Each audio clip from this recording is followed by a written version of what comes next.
Nehemia pasalnya yang pertama. Riwayat Nehemia bin Hakhalya. Pada bulan Kisleu tahun ke-20, ketika aku ada di Puri Susan, datanglah Hanani, salah seorang dari saudara-saudaraku dengan beberapa orang dari Yehuda. Aku menanyakan mereka tentang orang-orang Yahudi yang terluput, yang terhindar dari penawanan dan tentang Yerusalem. Kata mereka kepadaku, orang-orang yang masih tinggal di daerah sana, yang terhindar dari penawanan, ada dalam kesukaran besar dan dalam keadaan tercela. Tembok Yerusalem telah terbongkar dan pintu-pintu gerbangnya telah terbakar. Ketika ku dengar berita ini, duduklah aku menangis dan berkabung selama beberapa hari. Aku berpuasa dan berdoa ke hadirat Allah semesta langit. Kataku, ya Tuhan, Allah semesta langit, Allah yang maha besar dan dahsyat, yang berpegang pada perjanjian dan kasih setianya terhadap orang yang kasih kepadanya dan tetap mengikuti perintah-perintahnya. Berilah telingamu dan bukalah matamu dan dengarkanlah doa hambamu yang sekarang kupanjatkan ke hadiratmu siang dan malam bagi orang Israel, hamba-hambamu itu, dengan mengaku segala dosa yang kami orang Israel telah lakukan terhadapmu. Juga aku dan kaum keluargaku telah berbuat dosa. Kami telah sangat bersalah terhadapmu dan tidak mengikuti perintah-perintah, ketetapan-ketetapan dan peraturan-peraturan yang telah kau perintahkan kepada Musa, hambamu itu. Ingatlah akan firman yang kau pesan kepada Musa, hambamu itu, yakni, bila kamu berubah setia, kamu akan kucerai beraikan di antara bangsa-bangsa. Tetapi, bila kamu berbalik kepadaku dan tetap mengikuti perintah-perintah serta melakukannya, maka sekalipun orang-orang buanganmu ada di ujung langit, akan kukumpulkan mereka kembali dan kubawa ke tempat yang telah kupilih untuk membuat namaku diam di sana. Bukankah mereka ini hamba-hambamu dan umatmu yang telah kau bebaskan dengan kekuatanmu yang besar dan dengan tanganmu yang kuat? Ya, Tuhan, berilah telinga kepada doa hambamu ini dan kepada doa hamba-hambamu yang rela takut akan namamu, dan biarlah hambamu berhasil hari ini dan mendapat belas kasihan dari orang ini. Ketika itu aku ini juru minuman raja. Nehemia pasalnya yang kedua. Pada bulan Nisan tahun ke-20 pemerintahan Raja Artasasta, ketika menjadi tugasku untuk menyediakan anggur, aku mengangkat anggur dan menyampaikannya kepada raja. Karena aku kelihatan sedih, yang memang belum pernah terjadi di hadapan raja, bertanyalah ia kepadaku, mengapa mukamu muram, walaupun engkau tidak sakit? Engkau tentu sedih hati. Lalu aku menjadi sangat takut. Jawabku kepada raja, hiduplah raja untuk selamanya. Bagaimana mukaku tidak akan muram, kalau kota, tempat pekuburan nenek moyangku, telah menjadi reruntuhan dan pintu-pintu gerbangnya habis dimakan api. Lalu kata raja kepadaku, jadi, apa yang kau inginkan? Maka aku berdoa kepada Allah semesta langit.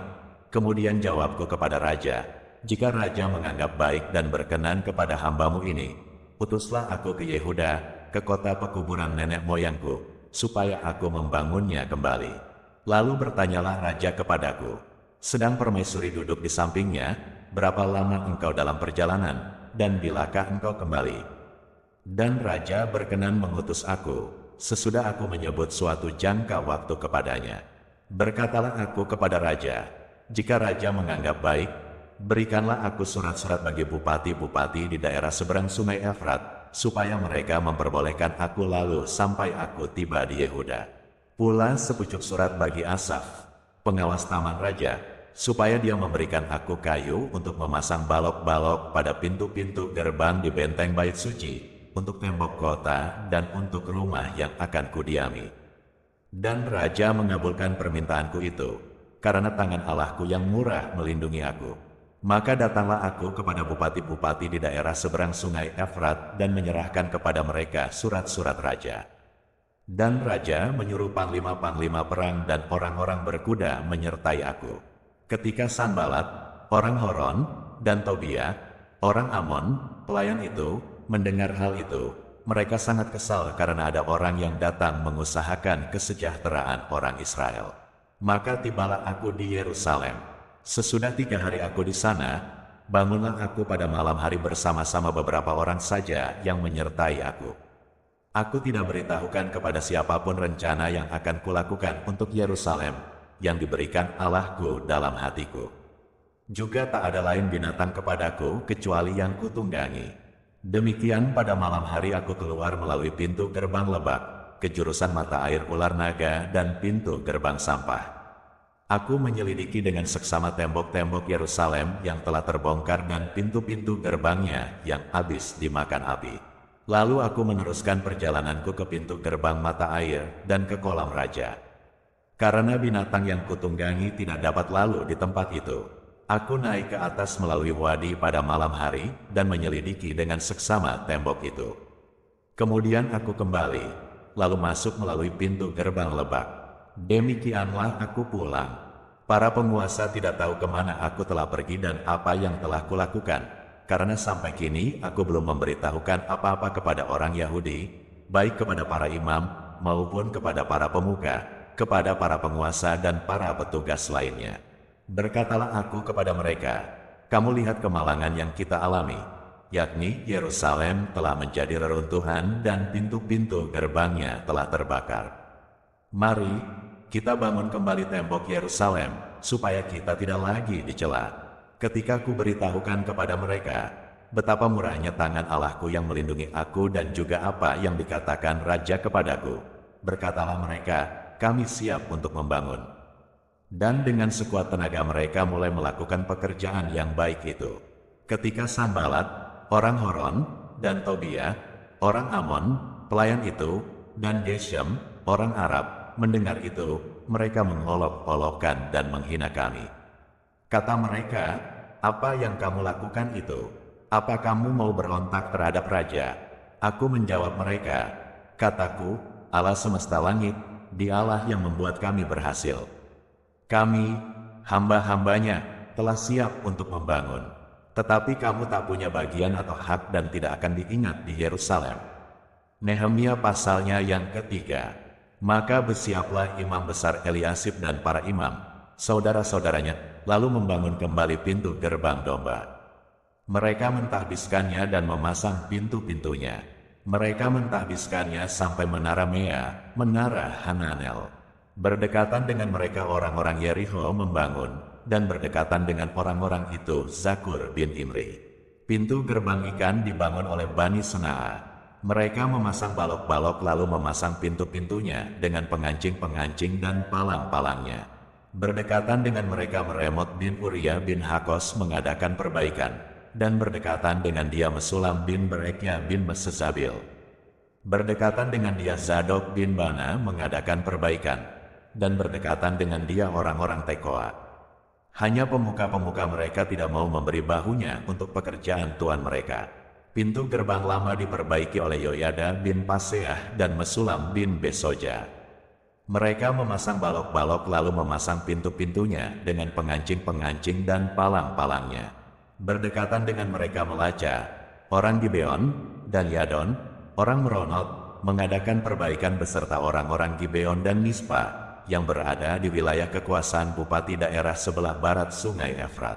Berdekatan dengan mereka Uzil bin Harhaya, salah seorang tukang emas, mengadakan perbaikan, dan berdekatan dengan dia Hananya, seorang juru campur rempah-rempah. Mereka memperkokoh Yerusalem sampai tembok lebar. Berdekatan dengan mereka Refaya bin Hur, penguasa setengah wilayah Yerusalem yang satu mengadakan perbaikan. Berdekatan dengan dia Yedaya bin Harumaf mengadakan perbaikan, tepat di depan rumahnya, dan berdekatan dengan dia Hatus bin Hasabnea. Malkia bin Harim dan Hasub bin Pahat Moab memperbaiki bagian yang lain dan menara perapian. Berdekatan dengan mereka Salum bin Halohesh, penguasa setengah wilayah Yerusalem yang lain mengadakan perbaikan bersama-sama anak-anak perempuannya. Pintu gerbang lebak diperbaiki oleh Hanun dan penduduk Zanoah. Mereka membangunnya kembali dan memasang pintu-pintunya dengan pengancing-pengancing dan palang-palangnya. Pula tembok diperbaiki sepanjang 1000 hasta sampai pada pintu gerbang sampah. Pintu gerbang sampah diperbaiki oleh Malkia bin Rehab, penguasa wilayah Bet-Kerem. Ia membangunnya kembali dan memasang pintu-pintunya dengan pengancing-pengancing dan palang-palangnya. Pintu gerbang mata air diperbaiki oleh Salum bin Kolhoze, penguasa wilayah Mispa. Pintu gerbang itu dibangunnya kembali. diberinya atap dan dipasangnya pintu-pintunya dengan pengancing-pengancing dan palang-palangnya. Juga diperbaikinya tembok kolam penampung air saluran dekat Taman Raja sampai pada tangga-tangga yang menurun dari kota Daud. Di sampingnya Nehemia bin Azbuk, penguasa setengah wilayah Bet Zur, mengadakan perbaikan sampai di depan pekuburan Daud dan sampai pada kolam buatan dan rumah para pahlawan. Di sampingnya orang-orang Lewi mengadakan perbaikan, yakni Rehum bin Bani, dan berdekatan dengan dia Hasabia, penguasa setengah wilayah Kehila yang satu, untuk wilayahnya. Di sampingnya saudara-saudara mereka, yakni Binui bin Henadad, penguasa setengah wilayah Kehila yang lain, mengadakan perbaikan. Berdekatan dengan dia Ezer bin Yesua, penguasa Mispa, memperbaiki bagian yang berikut, di depan pendakian ke gudang senjata, dekat sudut. Di sampingnya Baruch bin Zabai memperbaiki bagian yang berikut, dari sudut sampai pada pintu masuk rumah imam besar Eliasib. Di sampingnya Meremot bin Uriah bin Hakos memperbaiki bagian yang berikut, dari pintu masuk rumah Eliasib sampai pada ujung rumah Eliasib. Di sampingnya para imam, orang-orang dari lembah Yordan mengadakan perbaikan. Di samping mereka Benyamin dan Hasub mengadakan perbaikan di depan rumah mereka. Di samping mereka Azaria bin Maaseya bin Ananya mengadakan perbaikan di samping rumahnya. Di sampingnya Binui bin Henadad memperbaiki bagian yang berikut, dari rumah Azaria sampai sudut dan sampai penjuru. Palal bin Uzai mengadakan perbaikan di depan sudut dan di depan menara yang tinggi yang menonjol dari istana raja, dekat pelataran penjagaan.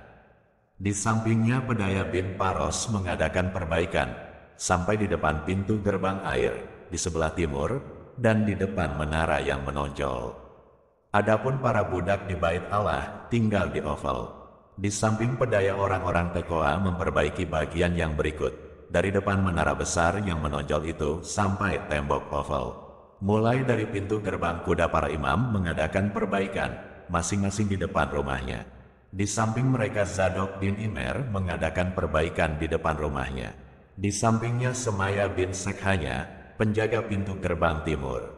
Di sampingnya Hananya bin Selemya dan Hanun, anak Zalaf yang keenam, memperbaiki bagian yang berikut.